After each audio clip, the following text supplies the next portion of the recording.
नमस्कार मित्रों, मैं सूरज स्वार्थी मेरे इस यूट्यूब चैनल में आपका स्वागत करता हूँ। अब्दुल कलाम और ब्रह्मचर्य, जैसा कि आपने इस वीडियो के थंबनेल में देखा, इस विषय पे आज भी मैं बात करने आया हूँ आप लोगों से। अपनी पिछली वीडियो में मैंने एक बुक रिव्यू किया था जो थी अग्नि की उड़ान, जो कि हमारे देश के प्रतिभाशाली वैज्ञानिक रहे अब्दुल कलाम जी की आत्मकथा है।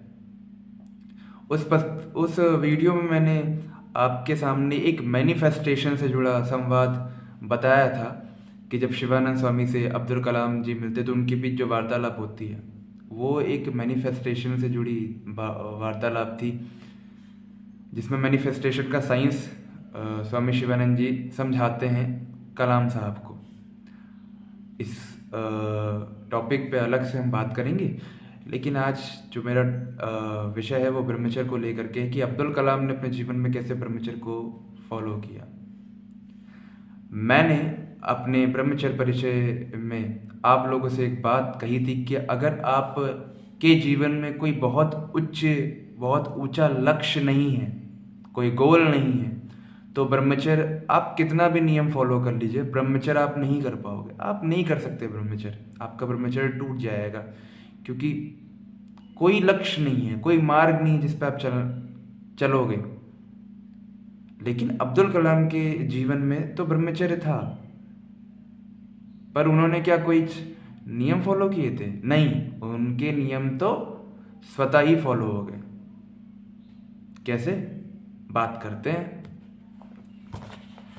तो भाई, ये मेरे पास पुस्तक है और अब्दुल कलाम जी यहाँ बता रहे हैं कि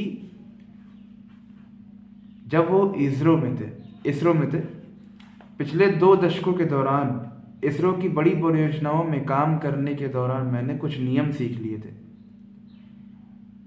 ध्यान से सुनिएगा कि गलत चुनाव भविष्य के पूरे कार्यक्रम को चौपट कर देता है। ये बात आप ध्यान से सुनिए कि गलत चुनाव अगर आप करते हैं अपने जीवन में किसी भी क्षेत्र में, चाहे वो करियर से जुड़ा हो, चाहे रिलेशनशिप से जुड़ा हो, तो आपका जीवन चौपट हो सकता है। आजकल आप समाज में देख रहे हैं कि क्या चल रहा है। रिलेशनशिप के नाम पे, शादी विवाह के नाम पे कई बार हम बहुत सारी चीज़ें देख करके आकर्षण में आके हम गलत संबंध अपने जीवन में ले आते हैं, तो उसका जो परिणाम है वो हमें भुगतना पड़ता है। ये अब्दुल कलाम बहुत अच्छी तरीके से जानते थे। मैंने तमाम बड़े वैज्ञानिकों, इंजीनियरों से विस्तृत विचार विमर्श किया। मैं चाहता था कि ये 5 परियोजना निदेशक दूसरे 25 परियोजना निदेशकों और भविष्य के टीम नेताओं को प्रशिक्षित करें। मेरे कई वरिष्ठ साथियों, अब यहाँ से ध्यान से सुनिएगा, जिनका नाम लेना यहाँ उचित नहीं होगा क्योंकि यह मेरी सिर्फ कल्पना भी हो सकती है, ने इस दौरान मुझसे दोस्ती बढ़ाने की कोशिशें की थी। भाई वैज्ञानिक थे और बहुत ही अच्छे से अपना काम कर रहे थे, तो कई सारे टीम कलीग्स इनके साथ फ्रेंडशिप में थे। भाई जब आप कहीं काम करते हैं तो आपके साथ जो लोग काम कर रहे होते हैं उनसे आपका एक मित्रता वाला व्यवहार हो जाता है। तो कई लोगों ने इनसे मित्रता करने की कोशिश करी। मैंने उनकी दोस्ती का सम्मान किया, लेकिन किसी भी तरह के करीबी संबंधों को टाला। ध्यान दीजिए, यहाँ पे ध्यान देने वाली बात यह है कि उन्होंने किसी तरीके के करीबी जो संबंध बनने वाले थे उनको उन्होंने टाल दिया, लेकिन दोस्ती का सम्मान सबकी किया। कोई भी उनसे दोस्ती करने आया होगा, उन्होंने सबका सम्मान किया, चाहे वो स्त्री रहे हों चाहे वो पुरुष रहे हों, पर ज़्यादा करीबी संबंधों को उन्होंने इग्नोर किया, टाला।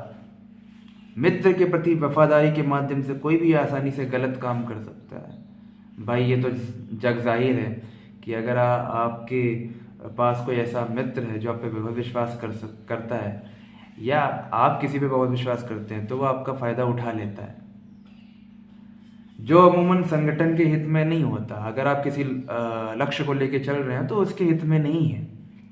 शायद मेरे एकाकी रहने के पीछे मुख्य उद्देश्य प्रेम की पीड़ा से भागने की इच्छा थी, जिसे मैं रॉकेट बनाने की तुलना में काफ़ी मुश्किल समझता हूँ। ये अब्दुल कलाम कह रहे हैं कि उनके एकाकी रहने की इच्छा थी कि वो प्रेम की पीड़ा से नहीं गुजरना चाहते थे। उससे ज़्यादा बढ़िया है रॉकेट बनाने में जो असफलता होगी उसकी पीड़ा।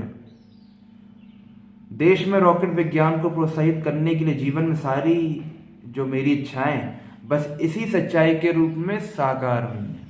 ठीक है, तो अब्दुल कलाम साहब कहते हैं कि भैया जीवन में उनकी जितनी इच्छाएं थी उन्होंने अपनी सारी रॉकेट मिशन को भारत की तरक्की में योगदान देने के लिए लगा दिया। उन्होंने किसी भी तरीके के ऐसे संबंधों को टाला जो उनके लक्ष्य में उन्हें बाधा पहुंचा सकता था।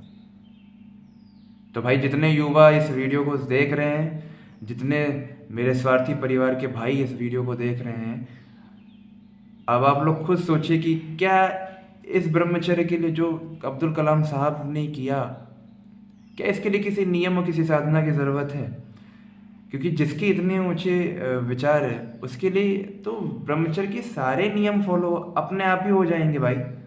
अब इस किताब में आप जब पढ़ते हो तो आपको पता चलता है कि इनकी टीम और अब्दुल कलाम जी भाई दिन का खाना मिस कर देते थे अपनी काम को करते समय। तो इनका तो अपने आप ही सारे नियम फॉलो होते जा रहे हैं, किसी नियम की शायद कोई ज़रूरत नहीं है। पर जिस मोड़ पे मैं और आप है अपनी ज़िंदगी में, अगर आप ब्रह्मचर्य करना चाह रहे हो तो मेरे और आपके जैसे लोगों के लिए तो नियम की बहुत ज़्यादा ज़रूरत है, क्योंकि शायद हमारे जीवन में वो ऊंचा लक्ष्य नहीं है जो कलाम साहब के जीवन में था। तो भाई आशा करता हूँ कि इस वीडियोस में आपने कलाम साहब के ब्रह्मचर्य के बारे में जाना होगा और आपको इससे कुछ शिक्षा मिलेगी और आप अपने लाइफ को एक ऊंचा लक्ष्य ज़रूर देंगे। चलिए आज में के लिए इस वीडियो में इतना ही। तब तक मैं मिलता हूँ अगली किसी और वीडियो में किसी और टॉपिक पे।